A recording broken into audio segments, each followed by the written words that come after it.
Il-ħabs ma jagħmilx ġid tal-persuni li jwettqu reati minħabba l-problema tad-droga, għaliex il-ħabs mhuwiex post fejn persuni bi problema tad-droga jistgħu jirriabilitaw ruhom.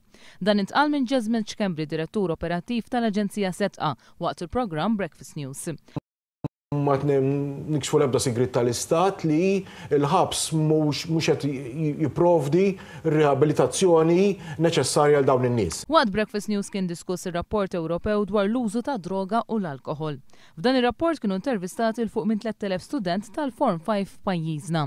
Ir-rapport jiżvela li r-rata tal-sniffers, jiġifieri meta persuna tisnifja sustanzi li fihom infushom mhumiex illegali, bħal pereżempju gloj, hija ogħla f'pajjiżna minn dik f'diversi pajjiżi Ewropej. 14% tal-istudenti Maltin qalu li ġieli jagħmlu użu minn xi sniffer xi darba f'ħajjithom, filwaqt li l-medja fl-Ewropa hija ta' 9%.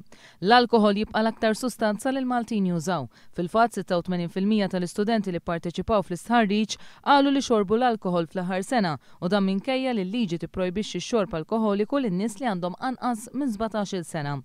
12% tal-istudenti Maltin qalu li xi darba f'ħajjithom użaw tip ta' drogi filwaqt li r-rata medja fl-Ewropa hija ta' 18%. Rigward is-sigaretti 22% tal-istudenti Maltin qalu li ġieli pejpu fix-xahar ta' qabel l-istudju għall-eżamijiet. Jasmine Xkembri jgħid li huwa ovvju li ż-żgħażagħ ser jesperimentaw. Il-bżonn li aħna naċċettaw il-fatt li ż-żgħażagħ tagħna jridu jesperimentaw. L-esperimentazzjoni hija parti integrali mill-adolescenza miż-żgħożija.